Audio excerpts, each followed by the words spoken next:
Hello दोस्तों, स्वागत है आपका स्पार्क कोचिंग सेंटर में। तो गाइस, आज की वीडियो में हम पढ़ने वाले हैं क्लास 11th की इंग्लिश, जिसका जो बुक का नाम है हॉर्नबिल है और ये बुक फर्स्ट है। चैप्टर है आपका फोर्थ। इससे पहले 3 चैप्टर्स तक हमने वीडियो अपलोड कर दी है। अगर आपने नहीं देखा है तो प्लेलिस्ट बनी हुई है 11th क्लास के नाम से 2025-26। आप उसमें विजिट करिए और फर्स्ट वीडियो से एवरी वीडियो देख सकते हैं।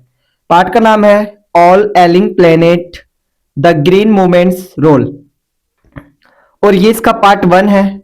इसका पार्ट सेकंड हम क्वेश्चन आंसर के साथ लेकर आएंगे। पार्ट का नाम है 817 सॉरी, ये मेरा फोन नंबर है 8178988103। अगर आपको पीडीएफ रिलेटेड या फिर कुछ अदर इश्यूज आ रहे हो पढ़ाई रिलेटेड, तो आप इस नंबर पे कॉल या फिर व्हाट्सएप कर कर अपनी क्वेरी को सॉल्व करवा सकते हैं। तो आइए स्टार्ट करते हैं हिंदी सारांश के द्वारा, यानी कि जो समरी है वो हम इसकी हिंदी में जानेंगे। क्योंकि मैंने नोट करा है बच्चों को अगर अच्छे से हिंदी आती है किसी चैप्टर की, तो वो इजीली इंग्लिश ट्रांसलेट कर पाते हैं। तो first of all we have to know the Hindi very carefully about the chapter. Okay, और गाइज मैं यहाँ पर बता दूं आपको, यहाँ पर 11th क्लास की हिस्ट्री, जियोग्राफी, पॉलिटिकल और भी जैसे फिजिकल, हिंदी और भी सब्जेक्ट जो भी हैं आपके आर्ट्स में, उन सभी के नोट्स प्रोवाइड करवाए जा रहे हैं। तो आप चैनल पर आए हैं तो एक बार प्लेलिस्ट पे विजिट करिए और चीजों को देखिए। और अगर आप अभी मेरे चैनल इस वीडियो के माध्यम से मेरे चैनल के द्वारा जुड़ रहे हैं तो जरूर चैनल को सब्सक्राइब करें, क्योंकि जो 12th क्लास है उसमें और भी बेहतरीन तरीके से आपको नोट्स इत्यादि प्रोवाइड किए जाएंगे। तो आइए स्टार्ट करते हैं वीडियो को। देखो हिंदी में सारांश पढ़ लेते हैं। बता रखा है the ailing planet the green movement's role, Nani Palkhivala पाखिकवाला द्वारा लिखा गया एक विचारात्मक निबंध है। मतलब कि ये विचारों के द्वारा लिखा गया है। ठीक है, किसके द्वारा? पाखिकीवाला के द्वारा। ठीक है, इस पाठ में लेखिका में लेखिका ने पृथ्वी की बिगड़ती पर्यावरणीय स्थिति, मानव की स्वार्थपूर्ण गतिविधियों और हरित आंदोलनों की आवश्यकता व भूमिका पर गंभीर चिंता व्यक्त की है। मतलब कि ये एक लेखिका द्वारा लिखा गया और कहीं ना कहीं ये पर्यावरण जो बिगड़ रहा है उसी के ऊपर ये पूरा जो चैप्टर है वो लिखा गया है। ठीक है, आगे देखिए बता रखा है ये लेख पर्यावरण संरक्षण के प्रति जागरूकता फैलाने वाला और भविष्य के लिए चेतावनी देने वाला है। और इस लेख में ये बताया जाएगा कि किस तरीके से जो पर्यावरण है उसको नुकसान पहुंच रहा है और कहीं ना कहीं लोगों में इसकी जागरूकता फैलानी चाहिए और कहीं ना कहीं इसको चेतावनी के रूप में भी एक तरीके से समझा जा सकता है। ठीक है, दिखा रखा है आगे, लेखिका के अनुसार पृथ्वी आज गंभीर रूप से बीमार हो चुकी है। जो लेखिका है वो कह रही है कि जो पृथ्वी है वो आज बहुत गंभीर रूप से बीमार हो चुकी है। अनियंत्रित औद्योगिकरण, जनसंख्या वृद्धि, प्राकृतिक संसाधनों का अत्यधिक दोहन और प्रदूषण ने पृथ्वी के संतुलन को बिगाड़ दिया है। उनका कहना है कि जो ये औद्योगिकरण है ये बहुत ज्यादा हो चुका है, जनसंख्या वृद्धि ये भी बहुत ज्यादा हो गई है, प्राकृतिक जो संसाधन है उसका जो दोहन है वो बहुत ज्यादा अत्यधिक हो गया है, प्रदूषण ने पृथ्वी के संतुलन को क्या कर दिया है? बिल्कुल बिगाड़ दिया है। मनुष्य ने प्रकृति को केवल उपयोग की वस्तु समझा, उसका सम्मान नहीं किया। परिणाम स्वरूप हवा, पानी, मिट्टी और जंगल सभी प्रदूषित और नष्ट होते जा रहे हैं। जो मनुष्य है वो जो प्रकृति है उसको क्या समझ रहा है? सिर्फ एक वस्तु के रूप में समझ रहा है और उसका सम्मान नहीं कर रहा है। वो चाहे हवा हो, चाहे पानी हो, चाहे मिट्टी हो, चाहे जंगल हो, सभी को क्या कर दिया? उसने प्रदूषित कर दिया और कहीं ना कहीं ये प्रदूषण के कारण क्या होते जा रहे हैं? ये नष्ट होते जा रहे हैं। और आपने देखा होगा लगभग पॉलिटी, हिस्ट्री सभी चीजों में पर्यावरण के बारे में पढ़ाया जा रहा है। उसका मेन रीजन यही है कि जो पर्यावरण है उसको बहुत अत्यधिक नुकसान पहुंचाया जा रहा है मनुष्य के द्वारा। और देखो यहाँ पर जो लेखिका है वो बहुत गंभीर रूप से बता रही है सारी चीजें। लेख में 1972 में स्टॉकहोम पहले अंतरराष्ट्रीय पर्यावरण सम्मेलन का उल्लेख है। इस सम्मेलन ने पहली बार यह स्वीकार किया कि पृथ्वी के संसाधन सीमित है। देखो यहाँ पर ये पता लग रहा है जो पृथ्वी है उसके जो संसाधन है वो क्या है? सीमित है, यानी कि वो कभी भी खत्म हो सकते हैं, उनकी एक सीमा है, निश्चित है, वो उनका संरक्षण आवश्यक है। इसके बाद ग्रीन मूवमेंट ने वैश्विक स्तर पर जोर पकड़ा। इस आंदोलन का मुख्य उद्देश्य पर्यावरण की रक्षा, जैव विविधता का संरक्षण और सतत विकास को बढ़ावा देना है। और देखो कहीं ना कहीं जब लोगों को पता लगता है ना कि ये चीजें लॉन्ग टाइम तक नहीं रहेंगी तो वो उसका कहीं ना कहीं थोड़ा सा संरक्षण भी करते हैं। सही बात है।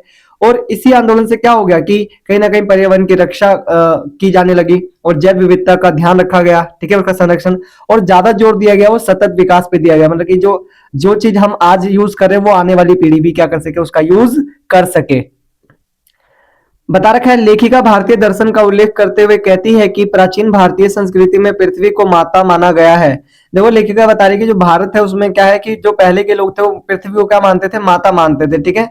और ये चीज सही भी था, ठीक है। आगे देखो, अर्थवव वेद में पृथ्वी के प्रति कृतज्ञता और सम्मान की भावना दिखाई देती है, लेकिन आधुनिक मानव ने इन मूल्यों को भुला दिया है। आज जंगलों की कटाई, नदियों का प्रदूषण और वन्य जीवों का विनाश आम बात हो गई है। मतलब कि आज तुमने देखा होगा कि लोग ना सब चीज भूल गए, आज कोई माता वाता नहीं मान रहा। आज क्या हो रहा है, जंगलों की अंधाधुंध कटाई हो रही है, नदियों में प्रदूषण, मतलब कि जैसे फैक्ट्री वैक्ट्री का जो पानी होता है वो बहाया जा रहा है, ठीक है। वन्य जीवों का विनाश हो रहा है, कि जो वन्य जीव है उनका क्या हो रहा है, विनाश होता चला जा रहा है, ठीक है।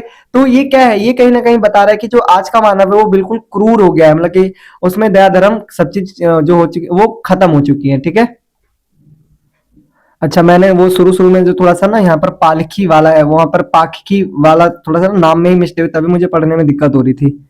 यहाँ पर देखो एकदम परफेक्ट लिखा हुआ है। देखो, नानी पालखी वाला विशेष रूप से जनसंख्या विस्फोट को पृथ्वी की बीमारी का प्रमुख कारण मानती है। वो कह रहे हैं कि जो पृथ्वी में जो जनसंख्या विस्फोट हुआ है ना, जनसंख्या का इतना ज्यादा बढ़ना, यही कहीं ना कहीं सभी चीजों का क्या है, सभी चीजों का कारण है, ठीक है। प्रमुख कारण है, ठीक है। यहाँ कारण ही कारण।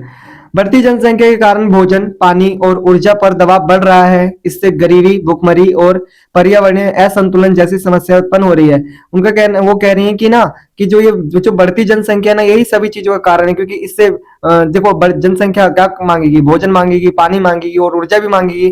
तो इनसे क्या हो रहा है कि इन चीजों पर बहुत अत्यधिक दबाव बढ़ रहा है। इससे गरीबी हो रही है, ठीक है। अगर उनकी पूर्ति नहीं होगी तो क्या होगी, गरीबी होगी, भुखमरी छाएगी और पर्यावरणीय असंतुलन जैसी समस्या उत्पन्न होंगी और हो भी रही है, ठीक है। लेखिका चेतावनी देती है कि यदि समय रहते इन समस्याओं का समाधान नहीं किया गया तो मानव का अस्तित्व ही संकट में पड़ सकता है। लेखिका एकदम सही बात कह रही है कि अगर समय रहते मानव इन चीजों पर ध्यान नहीं देगा तो कहीं ना कहीं जो मानव का जो अस्तित्व है वो भी कहीं ना कहीं क्या हो जाएगा, संकट में पड़ जाएगा। और ऐसा पड़ता ही जा रहा है। आपने देखा होगा जो गर्मियों का टेम्परेचर होता है वो अब 50 पार कर जाता है, 53 54 भी पहुंच जाता है। तो ये क्या है, ये कहीं ना कहीं ये बता रहा है कि जो मानव का अस्तित्व है आने वाले समय में पृथ्वी से भी वो खत्म हो सकता है। आगे देखिए, बताया गया लेख में यह भी स्पष्ट किया गया है कि पर्यावरण संरक्षण केवल सरकारों की जिम्मेदारी नहीं है, बल्कि प्रत्येक व्यक्ति का कर्तव्य है। देखो, ये लेख में बताया गया कि जो पर्यावरण संरक्षण है वो सिर्फ सरकार नहीं संभालेगी, उसका प्रत्येक व्यक्ति का कर्तव्य बनता है कि वो पर्यावरण की क्या ले, जिम्मेदारी ले, सुरक्षा करने की, संरक्षण करने की, बल्कि प्रत्येक व्यक्ति का कर्तव्य है, ठीक है। हरित आंदोलन हमें प्रकृति के साथ सामंजस्य बनाकर जीने की सीख देता है। संसाधनों का विवेकपूर्ण उपयोग, वृक्षारोपण, प्रदूषण नियंत्रण और जनसंख्या नियंत्रण जैसे उपाय अपनाने की आवश्यकता है। मतलब देखो, अगर हम पृथ्वी को बचाना चाहते हैं, पृथ्वी को सेफ रखना चाहते हैं, तो हमें क्या करना पड़ेगा, हमें संसाधनों का विवेकपूर्ण उपयोग करना पड़ेगा, वृक्षारोपण करना पड़ेगा, ठीक है, ताकि प्रदूषण पर क्या हो सके, नियंत्रण हो सके। जनसंख्या नियंत्रण जैसे उपाय अपनाने पड़ेंगे, ताकि जनसंख्या अगर नहीं बढ़ेगी तो कहीं ना कहीं जो संसाधन है उस पर दबाव भी कम पड़ेगा, ठीक है। आगे देखिए, मेरा फोन नंबर है 8178988103। आप इस पे कॉल कर सकते हैं अगर आपको कुछ भी प्रॉब्लम हो रही है, पीडीएफ रिलेटेड या फिर कुछ अदर। अंत में लेखिका आशा व्यक्त करती है कि यदि मानव अपनी सोच बदले और प्रकृति के प्रति संवेदनशील बने तो पृथ्वी को फिर से स्वस्थ किया जा सकता है। देखो, यहाँ पर लेखिका बता रहे हैं कि अगर मानव अपनी सोच बदल लेगा, अगर वो पृथ्वी के प्रति संवेदनशील हो जाएगा, थोड़ा सा उसको अपना मानेगा, ठीक है, थोड़ी सी उसकी रक्षा करेगा, तो कहीं ना कहीं जो पृथ्वी है वो फिर से स्वस्थ हो सकती है। ये निबंध हमें चेतावनी देता है कि, देखो ये जो निबंध है ये हमें चेतावनी देता है कि पृथ्वी हमारी नहीं बल्कि हम पृथ्वी के हैं। पृथ्वी हमारी नहीं है, हम किसके हैं, पृथ्वी के हैं। इसलिए उसका संरक्षण ही हमारे भविष्य की सुरक्षा है। इसलिए कहीं ना कहीं जो पृथ्वी है उसकी हमें क्या करनी चाहिए, उसकी सुरक्षा करनी चाहिए, उसका रक्षण करना चाहिए, ताकि हम पृथ्वी पर बने रहे और पृथ्वी हमें बनाए रखे, ठीक है। तो ये मेरा फोन नंबर है 8178988103। अगर आपको कुछ भी पीडीएफ रिलेटेड या फिर स्टडी रिलेटेड प्रॉब्लम हो रही हो तो आप इस नंबर पर मुझे कॉल कर सकते हैं या फिर व्हाट्सअप कर सकते हैं। जो इसका पार्ट 2 है वो इंपॉर्टेंट क्वेश्चंस वाला है, वो मैं आपको बहुत जल्द अपलोड कर दूंगा इस पे।